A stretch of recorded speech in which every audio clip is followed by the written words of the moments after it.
She with you? I thought she was with you.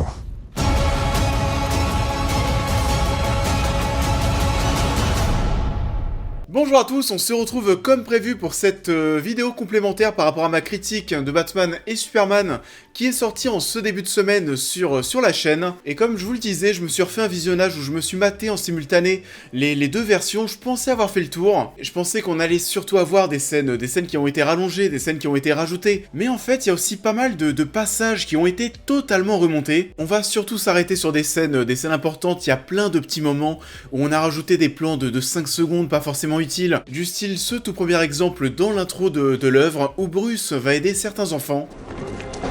Allez, on y va. Par là. Monsieur Wayne! Monsieur Wayne! Et donc on va se lancer, on va commencer par le début du film pour éviter de vous perdre. Je vais essayer d'être le plus clair possible. Je ne sais absolument pas ce que ça va donner au niveau du montage, j'espère que ce sera clair pour tout le monde. Ça va être un exercice qui sera pas forcément simple. Et d'ailleurs si vous aimez ce genre de vidéo, n'hésitez pas à la liker, ça pourrait revenir pour parler d'autres films. Alors déjà pour commencer, on a toute une partie de l'intro dans ce désert qui a été cut. En fait on a vraiment dégagé la CIA. Hormis 7 agents infiltrés, on a ce général qui va parler de drones à Loïs. Qui paye ces drones qui volent au-dessus de nos têtes la nuit? Et en fait déjà on va pas voir ces drones dans la version ciné alors que dans l'extended cut on découvre que c'est bien la CIA qui est sur place et qu'ils sont derrière tout ça. Monsieur, Talon est mort. Python, nous avons perdu notre agent infiltré. Là c'est pas seulement des plans qui ont été retirés, c'est tout un pan de cette séquence qui en plus de ça nuit à la clarté de ce qui se passe, à la compréhension du spectateur. Parce que la CIA on sait pas qu'ils sont autant impliqués dans le truc. Dans la version cinéma en fait ce que tu comprends c'est qu'il y a deux clans. Le général et ses hommes de main, ses gardes visiblement payés très mystérieux. Puis ensuite Lois Lane, cet agent infiltré, lui il va mourir. Donc tu vas te dire que la CIA a tout simplement perdu un agent infiltré, c'est comme ça, game over. En plus de ça, dans cette version longue, juste avant que tout parte en couille, tu vas voir cette scène en plus, où Lois va rencontrer ce photographe, qui n'est autre que Jimmy Olsen. Mademoiselle Lane, Jimmy Olsen, photographe. À l'évidence. Superman débarque du ciel, sauve Lois, et voilà, en termes d'image, j'ai l'impression d'avoir eu affaire à quelque chose de banal, presque secret dans un coin du désert. Là, dans cette extended cut, tu te rends compte qu'il n'y a pas deux clans, mais trois. Et tu comprends mieux ce qui est en train de se profiler, tu vois qu'en fait, il n'y a que Lois qui est au centre de cette querelle, qu'elle n'est pas impliquée, et tu vois surtout que Superman déjoue le plan de la CIA en détruisant leurs missiles, avant d'aller sauver Lois.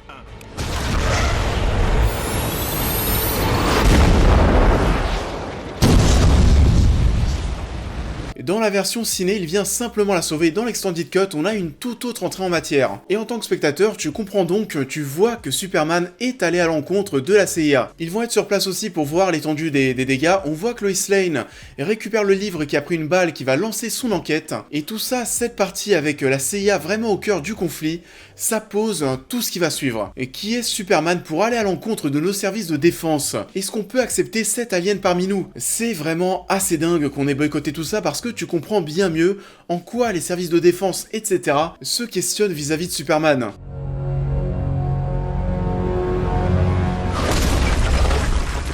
Suite à ça, on va avoir une petite modification au niveau du montage. On a avancé l'intro de Batman avant la scène où Lois est dans sa baignoire. Pour le coup, ça change pas grand chose. Il y a par contre une scène qui a été rajoutée avant l'intro de Batman. On va avoir ces deux policiers qui vont ensuite aller chercher à l'interpeller. On va les voir ensemble dans leur voiture. Et on va introduire tout simplement la ville de Gotham. Parce que c'est vrai que dans la version cinéma, on part vraiment du principe que là où tu vois Batman, et bah t'es à Gotham. Tu te dois de connaître le personnage.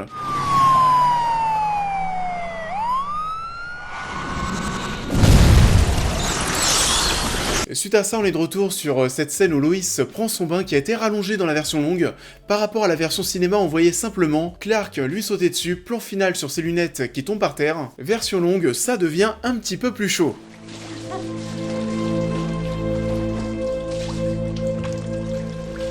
Peut-être pour des risques de censure dans certains pays, je sais pas, faut dire aussi qu'on a censuré cette scène où on voit Ben Affleck se doucher à poil.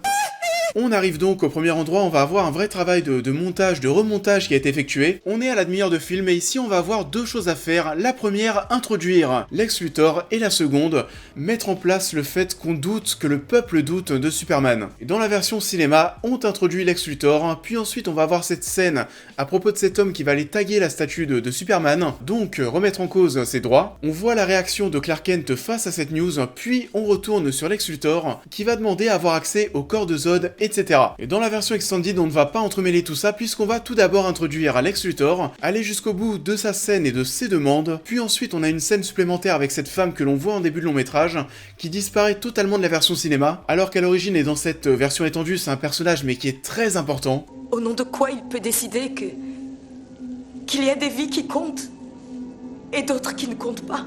Ensuite, on enchaîne sur la scène où la statue va se faire taguer, on sépare donc tout ça en deux parties distinctes. Cette fois-ci, dans un premier temps, on introduit Lex Luthor, puis ensuite on remet en cause les droits de Superman. Ce qui va rendre le déroulé de l'histoire un peu moins bordélique. C'était un reproche qu'on a fait à la version ciné de Batman et Superman. Ça partait souvent dans tous les sens, là non, on y va étape par étape avec un montage qui va être plus digeste, qui ne nous trimballe pas de droite à gauche. Suite à ça, on a une autre séquence qui a été coupée, on se rend compte, on introduit le fait, on le voit à l'image, Gotham et Metropolis sont voisins. Clark Kent va même traverser la baie pour aller enquêter de l'autre côté, du côté de chez Gotham. Dans la version cinéma, tu peux le comprendre furtivement et simplement durant ce passage. Faites comme chez vous. Vous devriez traverser la baie plus souvent. Je vous montrerai mes labos, peut-être pour collaborer sur un projet. Puis ensuite et surtout à ce moment-là, qui arrive un petit peu tard pour le voir de tes propres yeux, on a ce repère en plus qui arrive bien plus tôt, qui est assez utile pour se situer tout simplement dans cet univers. Clark va donc enquêter à Gotham, découvrir des choses sur Batman au passage, ce qui va renforcer ce sentiment de guerre froide naissante entre les deux héros que l'on doit ressentir à ce moment-là. Il a la rage. Et il est en chasse. C'est tout bête, mais ça aussi, c'est quelques lignes de dialogue en plus qu'on va avoir dans l'Extended Cut, ça donne des mini-précisions sur le Batman de Ben Affleck, comme quoi il n'était pas comme ça avant. Il a visiblement un nouveau côté féroce, quelque chose a changé. Il n'a pas toujours été un Batman tueur, on le laisse clairement entendre. On va voir aussi que dans certains dialogues, on a des répliques qui ont été coupées dans la version cinéma, comme celle-ci. Alors, qui a donné des prototypes militaires à des combattants Touaregs dans le Sahara? Abrège, Loïs. Qui a donné des prototypes militaires à des combattants Touaregs dans le Sahara? C'est toi le reporter, à toi de me dire. Je dis que l'Amérique fournit des armes aux rebelles tout en prétendant soutenir le gouvernement élu. Abrège. C'est tout bête, mais c'est 2-3 petites phrases qui te disent clairement qu'elle soupçonne qu'il y a un complot et que ces balles viendraient peut-être de l'Amérique elle-même. Et beaucoup de personnes avaient trouvé que ce Batman et Superman, en tout cas après son premier visionnage, était une œuvre qui semblait assez complexe, trop mature parfois, qui se prenait un petit peu trop au sérieux. On voit que dans cet Extended Cut, on t'a laissé des dialogues supplémentaires qui permettent aux spectateurs d'être pris par la main. C'est un exemple parmi tant d'autres, on va revenir sur d'autres exemples aussi, mais ça permet d'avoir une histoire pour beaucoup de personnes, je suis sûr, un petit peu plus digeste. On arrive sur un nouveau passage qui a été monté différemment, Bruce Wayne qui se réveille ici, qui va prendre son vin dès le matin, suivi de cette scène où Lois va continuer son enquête sur l'affaire du désert, puis on retourne sur Bruce Wayne qui va se faire inviter à un événement chez Lex Luthor, aller voir son costume, finalement prendre sa voiture puis se rendre à cette soirée. Version longue, Bruce se réveille, prend ses cachets en plus de son vin.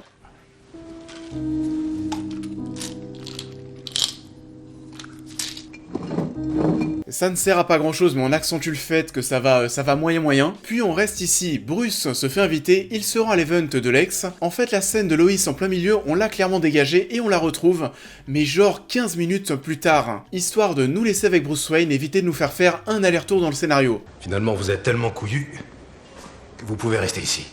On est bientôt à l'heure de film dans la version longue et on a une autre scène qui va être rajoutée pour introduire Martha, parce que bon, c'est pas comme si Martha allait être super importante pour le deuxième acte, et dans la version cinéma, on te l'introduit encore plus tard, quasiment à la moitié du film.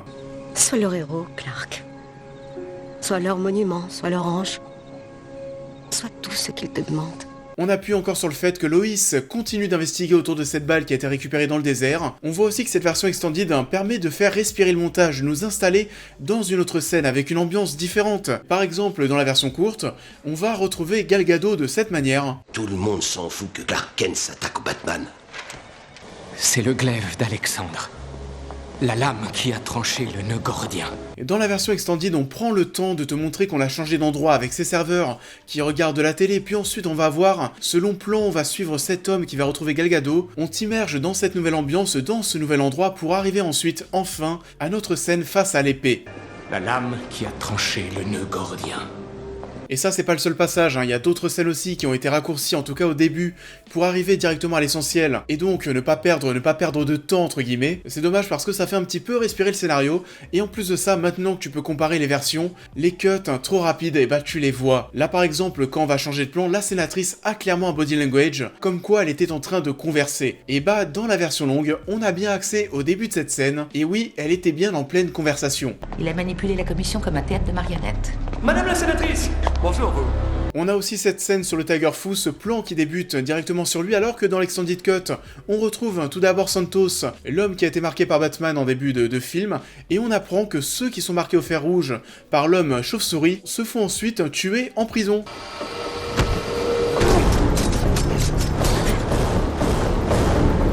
Ce qui renforce encore plus la compréhension de cet acte et la cruauté de Batman, parce que là on voit clairement qu'il se prend limite pour un juge. Celui qui choisit qui doit vivre, mais aussi qui doit mourir. Le fait d'être marqué signifie qu'il a décidé qu'il allait mourir, d'où le fait qu'à la fin, il ne marque pas Lex Luthor, préférant l'envoyer à l'asile d'Arkham où certains de ses amis pourraient lui rendre la vie dure. J'ai fait en sorte qu'on te transfère à l'asile d'Arkham à Gotham.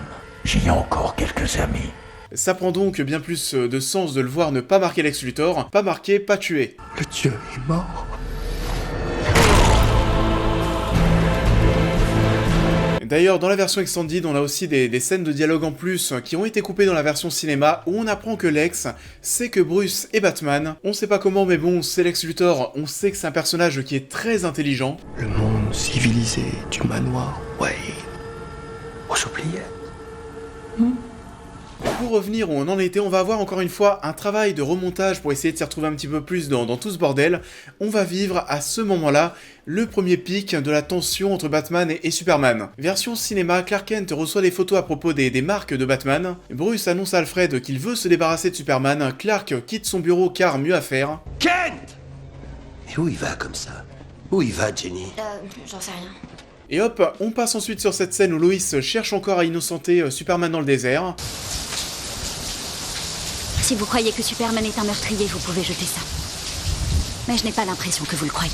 On va retrouver Batman qui doit aller chercher la kryptonite, les deux héros se tiennent face à face, la sénatrice invite Superman à venir s'exprimer pour se défendre, ce dernier va douter, on retrouve ensuite encore une fois Lois Lane qui va découvrir que Lex Luthor avait engagé ses hommes de main. C'est une entreprise privée qui a mis au point ce métal. Quelle entreprise? LexCorp. Et ça donne en gros ça pour vous montrer toutes ces scènes qui se suivent, et dans l'Extended Cut, on a retravaillé tout ce montage. Clark reçoit les photos, la discussion Bruce-Alfred, on a une scène en plus, on voit que Clark découvre que Santos, l'homme marqué par Batman, est mort, il tombe sur l'une de ses connaissances, la tension est en train de grimper. C'est pas avec des mots qu'on arrête un type comme ça. Pour l'arrêter, il y a un seul moyen. Le coup de poing. On passe sur la course-poursuite, les deux héros vont se rencontrer, Lois qui souhaite innocenter Superman, ensuite la sénatrice qui l'invite à venir se défendre, le fait qu'il doute. On a aussi en plus cette scène, on va retrouver cette bonne femme qui annonce à la sénatrice qu'elle ment depuis le début à propos de Superman. Je ne vous ai pas dit la vérité. S'ensuit la scène où Lois découvre que c'est Lex qui est derrière tout ça, elle l'annonce à son boss avec cette scène supplémentaire, qui permet au spectateur en plus de parfaitement comprendre ce qui est en train de se passer. C'est Luthor qui a orchestré toute l'affaire du désert. C'était un coup monté contre Superman. Faites confiance à votre reporter, pensez au Watergate. Puis le jugement de Superman pour finir, dans les deux cas, on se rend compte que c'est surtout cette scène qui a été déplacée dans le montage et ça nous permet ici d'avoir deux blocs distincts lorsque l'on suit l'histoire. Déjà dans un premier temps, la tension entre les deux héros qui grimpent jusqu'à leur rencontre, et dans un second temps, le jugement de Superman. Une façon encore une fois de rendre les choses au maximum plus fluides, en mettant côte à côte à la suite ces scènes qui vont évoquer les mêmes sujets, on avance bloc par bloc, et pas en faisant des allers-retours comme dans la version cinéma. On étoffe en plus le plan de Lex, c'est bien plus clair, et notamment grâce à l'arc narratif de tout ce personnage, ça le rend encore plus diabolique, parce que tu vois que le mec est vraiment mais derrière tellement de choses pour nuire à l'image de Superman.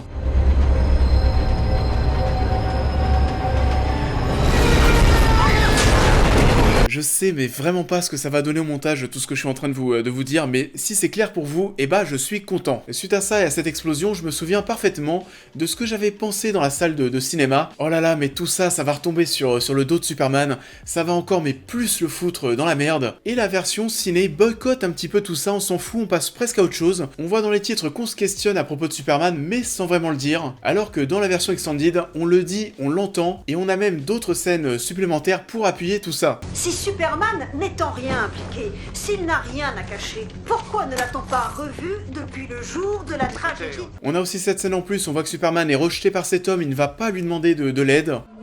Merci, mais pouvez-vous vous écarter que je puisse travailler? On a un réel rejet du super-héros qui est bien plus marqué, et on voit clairement là pour le coup où Lex voulait en venir et il est très fier de lui. Recevoir une avalanche de renseignements anonymes, mais crédibles, et que toutes les pistes de cette enquête convergent vers le visiteur kryptonien. On amène aussi un élément de réponse en plus quand Superman s'en veut de ne pas avoir vu la bombe dans ce fauteuil.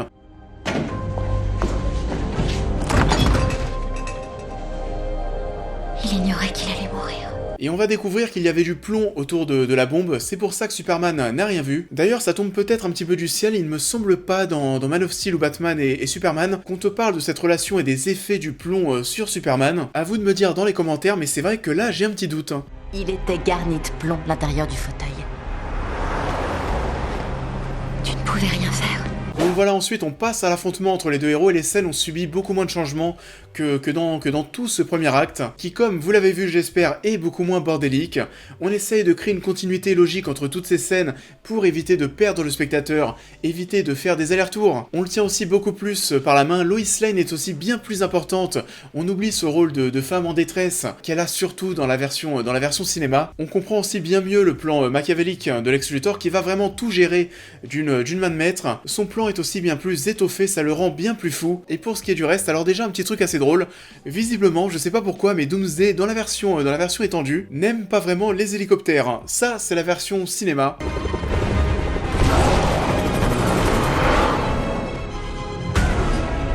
Et ça, c'est l'extended cut.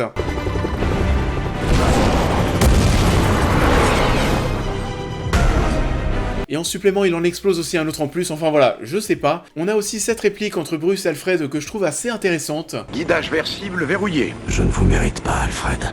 Là-dessus, monsieur, je vous donne raison.